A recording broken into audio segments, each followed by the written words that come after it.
최근 가장 큰 이슈를 하나 꼽자면 역시 미국의 자이언트 스텝이죠. 그리고 자이언트 스텝 이틀 만에 파월이 뭐라고 했느냐. 예전에는 되게 힘없는 파월, 비둘기 파월이었는데 지금은 힘을 내어 슈퍼 파월이죠. 그러면서 인플레를 2%로 낮추는데 집중을 하겠다. 인플레이션을 잡는데 주력하고 강조했다. 근데 연준 비공개 문서에서 뭐라고 나왔어요? 기준금리가 4% 이상은 돼야 물가 잡힌다. 이런 분석이 나왔다는 것 자체는 지금 두 차례 자이언트 스텝을 하고요. 그 다음에 빅 스텝을 하더라도 4%는 못 나온다. 즉 자이언트 스텝이 두 번으로 끝나지 않을 가능성도 있더라. 자, 그러면서 유동성 지표였던 코인 하락했죠. 18,000달러 붕괴됐다가 지금 20,000달러 슬금슬금 올라왔는데 계속 이야기를 해요. 아, 코인 붕괴 아니다. 저점 찍었다. 바닥 찍었다. 근데 문제는요. 되게 63빌딩 63층 바닥이었죠. 62층 60층 쭉 떨어지다가 또 바닥 찍었다. 쭉 바닥은 계속 찍어요. 그러면서 아, 이제 안 떨어진다. 이거 슬금슬금 올라가고 있는 거 봐라. 결국에는 올라간다. 개소리 하고서 20,000달러에서 저지선 형성한다 했는데 뚝 떨어졌다가 지금 다시 올라갔어요. 자이언트 스텝 한 대 더 맞으면 계속 유지가 될까요? 10,000달러도 위태롭다. 달러 가치가 올라가게 되면은 그 외적인 나라에서는 가만히 있어도 가치가 떨어지게 되죠. 그렇다고 사자니 돈은 더 많이 필요하게 되고, 그런데 유동성은 축소하고 있죠. 일본 같은 경우야 지금 완화 정책을 계속 유지하고 있지만 다른 나라 같은 경우 금리를 계속 올리고 있는데 대출을 더 받기는 더 힘들죠. 들어오는 돈은 줄어드는데 가지고 있으면 가치는 계속 떨어지고 달러로 사자니 너무 비싸졌고, 그러면은 사람들이 들어오겠어요? 그러면서 지금 업체들도 붕괴하고 있죠. 가상화폐 펀드 파산, 암호화폐 대출업체 뭐 하고 있어요? 뱅크런 발생하니까 인출 중단시켰다. 예금 인출이 안 되는 거 이거 되게 심각한 상황이죠. 지금 줄줄이 무너지고 있다, 업체들도. 그리고 주식시장 가볼까요? 주식 지금 증시 폭락에 자산 급감했다. 5천억 달러 손실. 문제는요, 서민들만 손실 보는 게 아니라 부자들도 개손해보고 있다고? 왜냐면 인플레가 이렇게까지 셀 줄은 몰랐다. 근데 이렇게까지 셀 수밖에 없었어요. 왜? 이렇게까지 유동성을 푼 적이 없었는데 당연히 효과가 나올 수밖에 없죠. 자, 코스피도 지금 최저 3%대 폭락, 2,400대 붕괴됐었죠. 그리고 점점 더 크게 붕괴된다. 지금 다우 3만 붕괴되고 6만 전자 무너지고 2200선도 깨나 이런 이야기 나오고 있죠. 반대매매 계속 많이 나오고 있고 외국인 자금은 계속 빠지고 있죠. 문제는 환율도 올라가고 있죠. 환율이 올라가게 되면 외국인은 투자 가치를 더 못 느끼게 돼서 빠질 수밖에 없는데, 문제는요, 환율이 올라가는 이유는 달러 가치 상승하는 것보다 원화 가치 상승이 따라가지 못하기 때문인데 7월에 금리 역전이 된다는 점입니다. 그런 이야기 하는 사람들이 있어요. 언론에 나와서 금리 역전돼도 괜찮다. 예전보다 우리나라 경제력도 올라가고 외국인들이 그렇게 돈을 빼지는 않을 것이다. 뭐 되게 희망적인 이야기들을 하고 있는데 그건 가정일 뿐이죠. 물론 더 많이 빠질 수 있다도 가정일 뿐이지만 한 가지만 짚고 넘어갑시다. 금리 역전이 되면은 유리해요, 불리해요? 외국인 자본이 빠져나갈 가능성이 높아져요, 아니면 떨어져요? 지금도 빠져나가고 있는데 빠져나갈 가능성이 높아진다. 이거 하나는 팩트죠. 금리 역전이 되면은 외국인들이 다시 들어올 것이다. 이런 상황은 아니죠. 뭐 심리까지 분석하지 말고 객관적으로 봤을 때 미국이 금리를 더 빨리 올린다, 금리 역전이 된다, 그러면 외국인들이 빠져나갈 신호죠. 근데 뭐 예전에 비해서 우리나라 위상이 달라졌고 이런 거는 다 가정일 뿐이고 빠져나갈 가능성이 높아지고 있다는 건데 너무 그냥 희망적인 이야기들만 이야기하지 말고 지금 상황에서는 그런 것까지 대비하는 게 진짜죠. 자산은요, 불리는 것도 중요하지만 지키는 게 굉장히 중요하다. 그래서 이번에 주식 코인 박살나면서 정신 없다고 하죠. 올라갈 때는요, 그 장세 타면은 내가 계속 부어도 될 것 같아요. 전재산 때려받고 빚까지 내서 때려받고. 그러면 가장 큰 문제가 뭐다? 한 번 붕괴되면은 100전 99승하고 마지막에 딱 1패만 했는데도 끝난다. 모든 게 다 날아간다. 그래서 위험 신호가 나왔을 때는 굉장히 보수적으로 가는 게 답인데, 그럼에도 저가 매수, 지금이 기회, 바닥 찍었다, 지금 사세요, 이런 이야기. 부동산은 그래도 괜찮다. 이번에 기사 떴죠? 부자 되는데 1순위가 부동산, 2순위가 금수저. 부동산이 금수저를 능가했어요. 왜 이런 자꾸 인식을 심어주느냐. 부동산 가격 안 떨어지는 것 같아요, 지금? 안 떨어지는 게 아니라 안 팔리는 거예요. 지금도 보면은 떨어지는 건 다 직거래다, 직거래 중에 80%가 하락거래다 이야기하지만 실질적으로 서울 아파트 80%가 하락거래예요. 80%가 하락거래고 직거래도 80%가 하락거래 나오는 거예요. 근데 직거래는 그 폭이 큰 게 몇 개가 나와서 이런 것들이 탈세 목적으로 있다, 이런 것들이 눈에 들어올 뿐이지 직거래 아닌 것도 떨어지고 있다니까요. 왜 자꾸 직거래가 80%고 그래서 다른 것들은 안 떨어지고 있는 것처럼 이야기를 하느냐. 그러니까 물리는 거죠. 그들한테 청년층 지금 미래소득까지 반영해 준다니까 20대 초반 DSR 60%까지 때려 박아가지고 집 사라 해놓고서 팔아먹고서 지들은 차익 남겨가지고 빠지고 있다니까. 왜 그런 말들을 속아요? 60%씩 갚아 나가면은 생활이 돼요?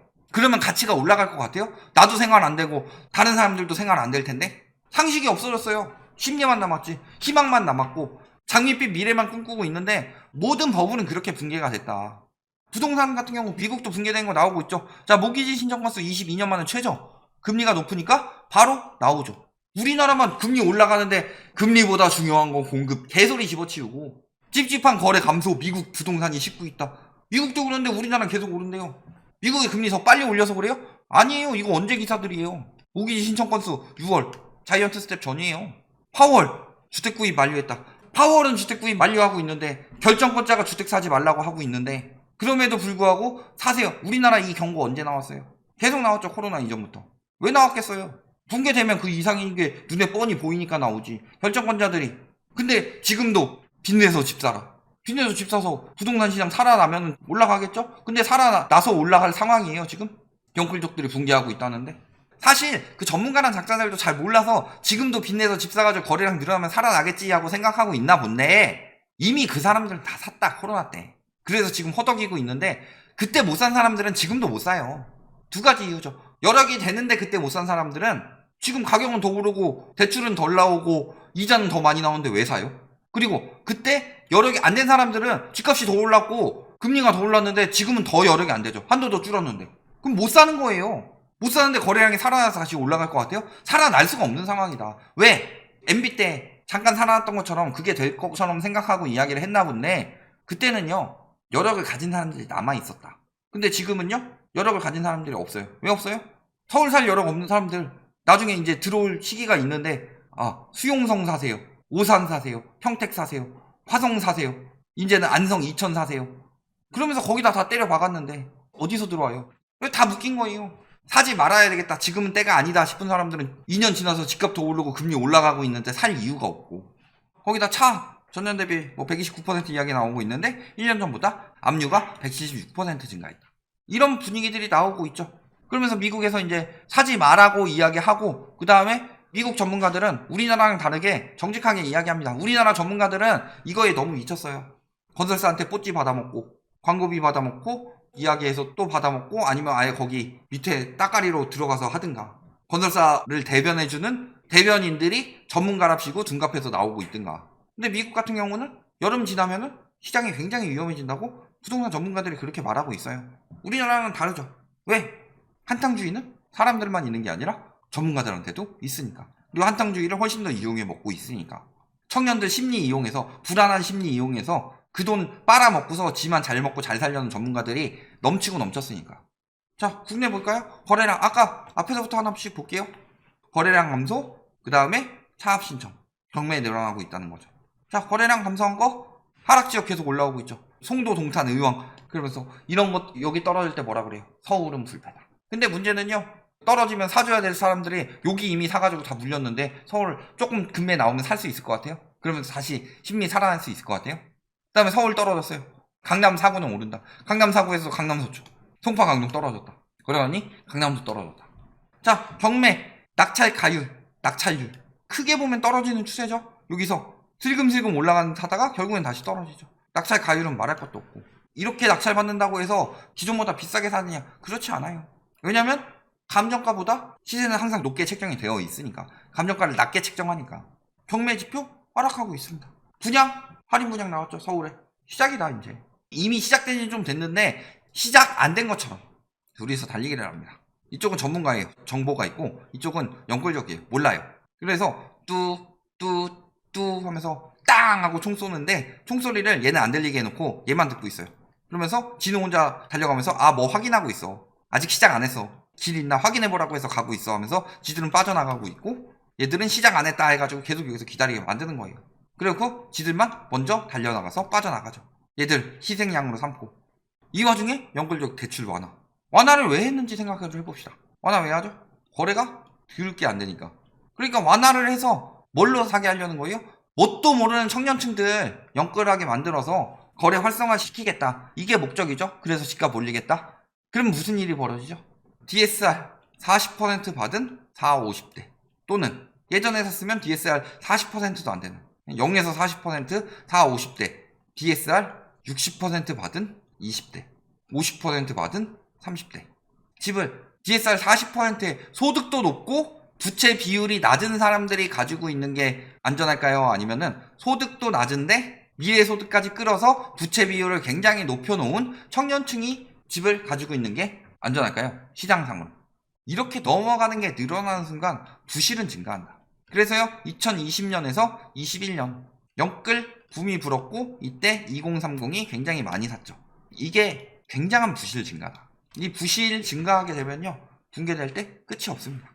기준금리 폭등, 채권금리 폭등하고 있죠. 그러면요 부실한 사람들 점점 더 부실해지는 겁니다. 부동산 불패에 성을 쌓았죠. 튼튼하게 성을 벽돌로 이렇게 성을 쌓는다. 이렇게 쌓아서 부동산 불패성을 쌓는 거는요 이거는 경제가 성장하고 인구가 성장했을 때 그러니까 과거에 뭐 박정희 때 노태우 때 뭐 이때 올라간 거는 이런 상황이다. 지금은 뭐냐 그냥 지푸라기 막 뿌려놓고서 여기다가 물 끼얹어 가지고 얼려서 세워놓은 얼음성이에요. 그런데 지금 겨울이라는 추운 날씨에는 이 얼음성이 되게 짱짱하죠. 기준금리가 낮은 것처럼 온도가 굉장히 낮아서 얼음성이 짱짱하게 유지가 됐었다. 그러니까 또 지푸라기 뿌리고 또 얼리고 그래서 튼튼하다. 이 얼음성은 무적이다. 그런데 지금 금리 인상이라는 여름이 오고 있습니다. 이거 다 녹아낼 수밖에 없다. 지금 경제 대붕괴 임박이죠. 자, 이번에 코로나로 인해서 금리 올라가면 떨어진다라고 이야기하니까 공급 부족해서 올라간다? 글로벌 금융위기나 외환위기는 위기가 와서 무너졌던 거다. 그럼 91년도에 무슨 위기가 왔죠? 우리나라에? 그때가 최장기 하락 때였는데 공급이라고요? 그때보다 지금이 더 많죠. 인구 대비로. 그 다음에 경제위기요? 지금 다 경제위기 온다고 그러는데 유독 부동산 전문가들만이 경제위기가 아니라고 하고 있어요. 정신 나간 소리죠. 결론 경제 대위기고 유동성 대축소다. 문제는 이게 우리나라뿐만이 아니라 세계적인 현상이다.